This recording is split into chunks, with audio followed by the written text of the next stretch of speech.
कुएं में ना डाले तब तक वो कुआं आज भी बढ़ता नहीं है।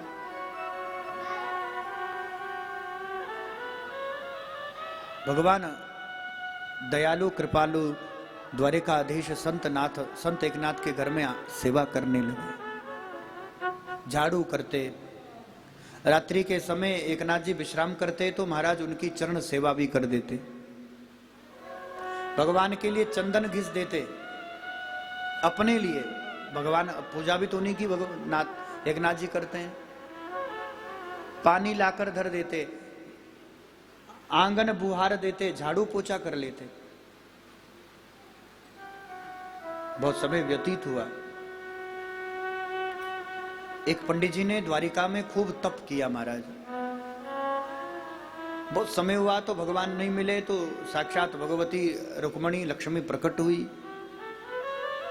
प्रकट होकर बाबा कहते हैं भगवती हम तो द्वारिकाधीश का दर्शन चाहते हैं, हम तो साक्षात नारायण को देखना चाहते हैं। लक्ष्मी कहती है कई वर्ष हो गए बाबा, हमें छोड़कर भगवान चले गए हैं। कहां गए? कहते हैं अपने करुणा निधान करुणा स्वरूप भक्त वत्सलता का निर्वाह करने के लिए भगवान आप यहां से महाराष्ट्र चले जाओ। महाराष्ट्र के पेठन गांव में संत एकनाथ है, ब्राह्मण हैं, उनके घर में भगवान नौकरी कर रहे हैं, मुफ्त का नौकर है।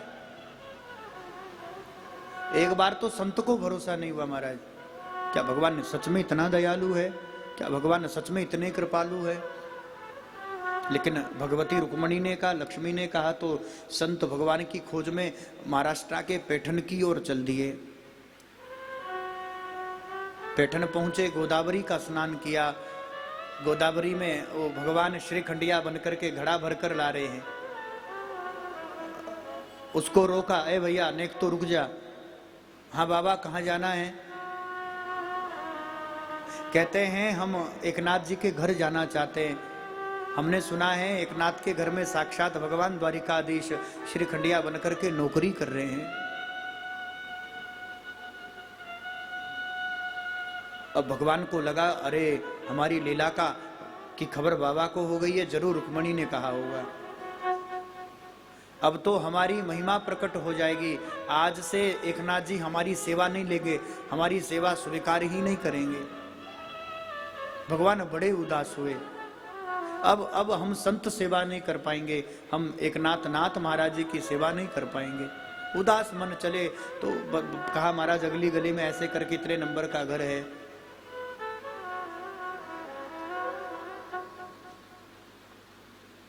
बाबा आए। एकनाथ महाराज उस समय श्रीमद् भागवत कथा के 11 स्कंद की टीका कर रहे थे। अलग से उन्होंने मराठी में एकनाथ टीका लिखी है, केवल भागवत के 11वें स्कंद के ऊपर। एकनाथ टीका कर रहे थे, बैठ करके कुछ लिख रहे थे। बाबा आए, एकनाथ जी को प्रणाम किया, कुछ घबराए। एकनाथ जी ने संत को देखकर प्रणाम किया। बाबा ऐसा अपराध क्यों कर रहे हो? आप साधु हो, सन्यासी हो। महाराज हम फिर भी तो हम गृहस्थी है। आप संत सन्यासी होकर हमें क्यों प्रणाम कर रहे हैं? बाबा कहते हैं नाथ महाराज आप नहीं जानते आपकी महिमा क्या है। आप कोई साधारण पुरुष नहीं हो, आप कोई साधारण साधु नहीं हो। अरे जिनके घर में भगवान द्वारिका छोड़कर द्वारिकाधीश जिनके घर में कई वर्षों से नौकरी कर रहे, आप साधारण नहीं है। तो एकनाथ जी कहते बाबा आप ऐसा क्यों कह रहे हो? हम तो साधारण मनुष्य है। हाँ थोड़ी बहुत ठाकुर सेवा कर लेते हैं, कुछ भगवत भजन कर लेते हैं। कहते हैं नहीं नहीं मैं द्वारिका से आया हूं, आपके घर में एक नौकर है ना? नाथ जी कहते बिल्कुल।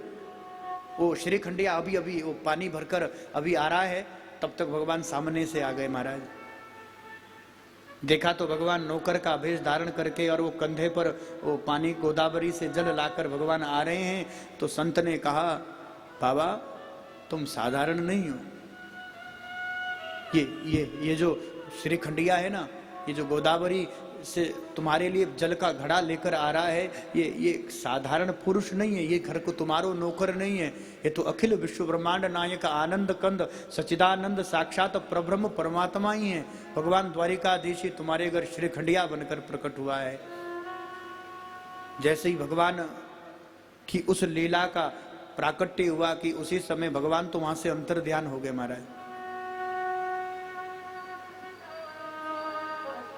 नाथ महाराज के चरणों में लेटकर कहा, बाबा आप धन्य हैं।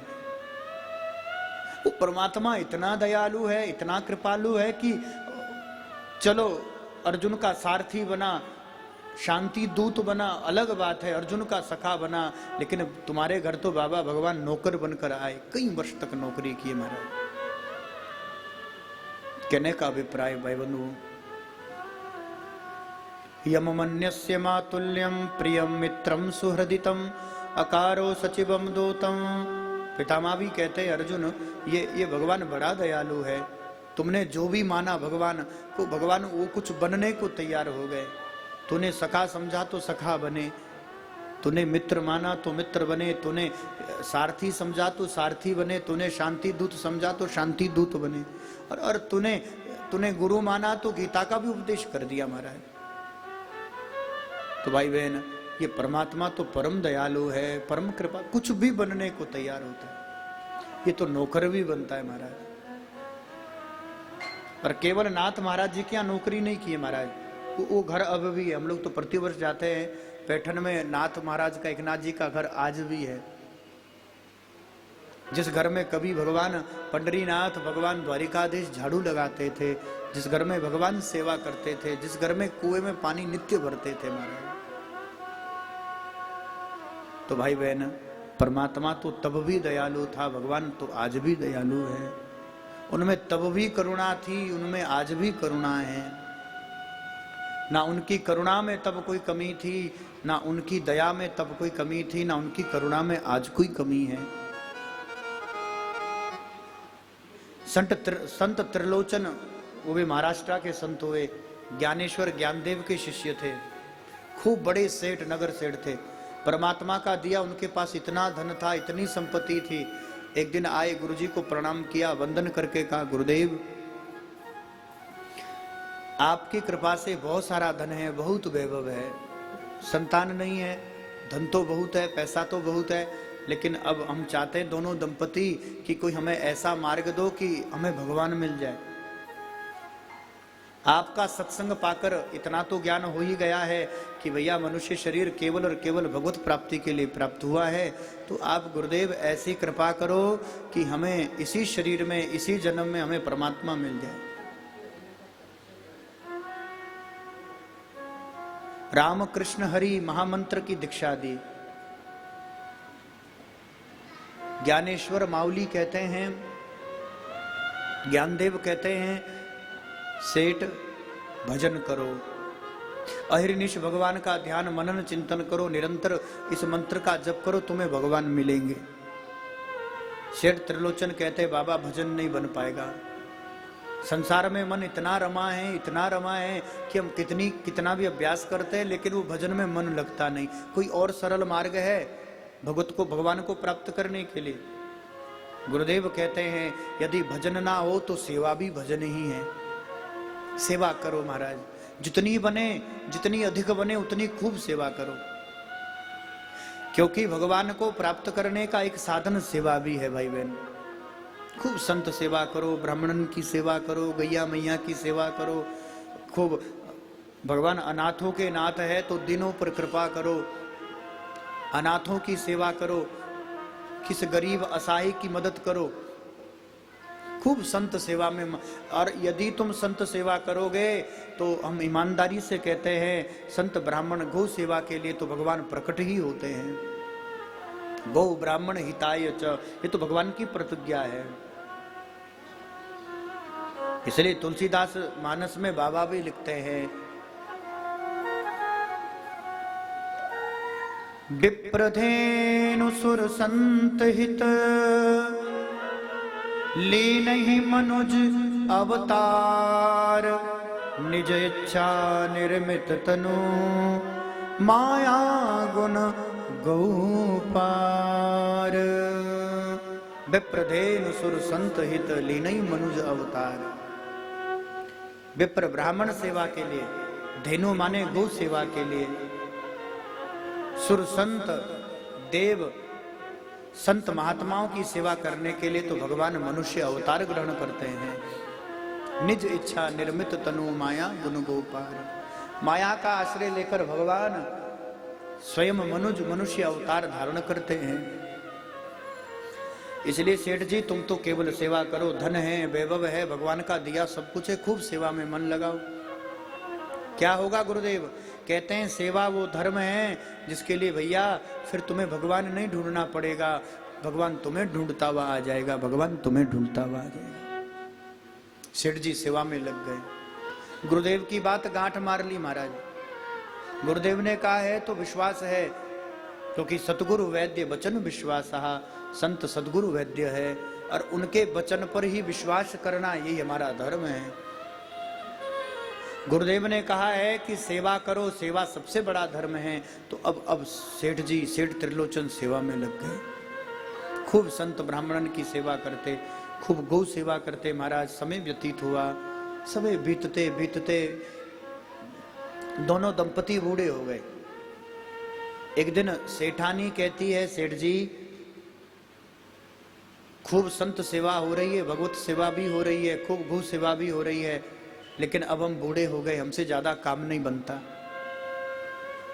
अब तो केवल हम चाहते हैं कि कोई एक अच्छा सा नौकर मिल जाए। नौकर बने तो फिर वो कुछ काम करेगा तो खूब अच्छे से और संत सेवा बनेगी। तो सेठ जी कहते कोई बात नहीं, हम सुबह नौकर की भी तलाश कर लेंगे, कोई अच्छा सा नौकर देख लेंगे। रात्रि बीती, सुबह का समय हुआ। तो सेठ जी जैसे लोग शहरों में प्रातःकाल भ्रमण करने जाती हैं, सुबह ही सुबह प्रातःकाल भ्रमण में निकले। गांव में तो आवश्यकता ही नहीं रहती, गांव में इतना काम रहता है कि महाराज जो काम करते करते सब हो जाता है। तो अक्सर गांव में तो ना योग की जरूरत रहती है, इतना घर में काम रहता है, इतने गौ सेवा आदि गाँव में रहती है कि कोई ज्यादा योग आदि, लेकिन शहर में तो करना पड़ता है। सेठ जी सुबह ही प्रातःकाल भ्रमण में निकले। अच्छा, इधर से सेठ जी गए और उधर से भगवान 16 साल के नौकर बनकर आ गए। टूटी फूटी जूता चप्पल, फटे हुए कपड़े, और वो फटे हुए कपड़े में भी अपने कपड़ों की गठड़ी बांधकर भगवान आ रहे। सामने से सेठ जी आए, इधर से भगवान नौकर बनकर आए। सेठ जी को देखकर कहा, सेठ जी राम राम। तो सेठ जी कहते राम राम भैया राम राम। सुबह सुबह कहां चल दिए? भगवान कहते हैं नौकरी की तलाश में। तो सेठ को अपनी पत्नी की बात याद आ गई। हाँ हाँ, हमारी सेठानी भी कह रही थी कि कोई एक बढ़िया सा नौकर हमें भी मिल जाता। अच्छा बेटा तेरा नाम क्या है? भगवान कहते हैं अंतर्यामी। अब झूठ तो नहीं कह रहे हैं, वो परमात्मा तो वस्तुतः तो अंतर्यामी है।